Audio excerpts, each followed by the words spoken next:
আমরা অনেক জায়গা থেকে ফোন পেয়েছি, কিন্তু ফিডব্যাক তো আমরা আপনাদের থেকেই নেব, সাধারণ মানুষের থেকে, এবং অনেকেরই হয়তো অসুবিধা হচ্ছে। অসুবিধা হওয়ার কথা নয়, কিন্তু হয়তো 11-12 পাতা দেখে মনে হচ্ছে যে আমি কি করে ফিল আপ করবো। তো আমরা চেষ্টা করছি সেটাকে যদি ইজিয়ার করা যায়, কারণ আলটিমেটলি দেখুন, এটা 11-12 পাতা যে ইনফরমেশন, সেই ইনফরমেশন দিলেই যে আপনি অন্নপূর্ণার ভান্ডার পাবেন সেটা কিন্তু নয়। কারণ আগামী দিন অনেক কেন্দ্রের যোজনা আসবে, এবং সেই যোজনাগুলোর জন্য আমরা এই ইনফরমেশন ডেটা নিয়ে রাখছি, কিন্তু এই ডেটার বেসিসে কিন্তু আপনি অন্নপূর্ণার ভান্ডার পাবেন কি না, অন্নপূর্ণা যোজনা পাবেন কি না পাবেন তা কিন্তু নয়। সুতরাং এখানে ভয় পাওয়ার কোনো বিষয় নেই।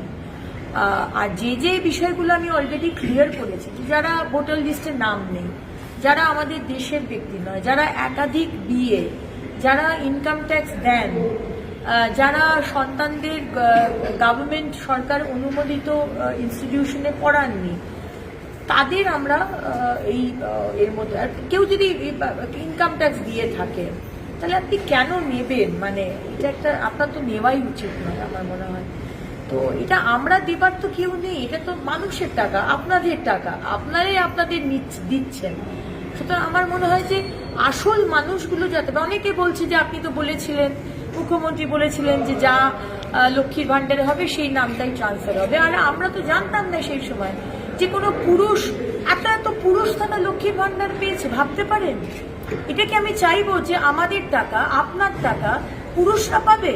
তাহলে কার্তিক ভান্ডার বা গণেশ ভান্ডার করা উচিত ছিল, লক্ষ্মীর ভান্ডার নামটা দিলেন কেন? সুতরাং দেখুন, এই ডিসিশনসগুলো তো এখন নিতে হচ্ছে, কারণ আমরা চাই না যে কোনো ব্যক্তি যে এলিজিবল নয়, যে মহিলা, তার কাছে টাকাটা যাক, বা কোনো পুরুষের কাছে টাকাটা যাক। সেই কারণেই আজকে এই স্টেপসগুলো নেওয়া হচ্ছে। আপনারা আমাদের ভুল বুঝবেন না, আপনাদের টাকা সঠিক মানুষের কাছে যাক, আমরা সেই চেষ্টাই করছি।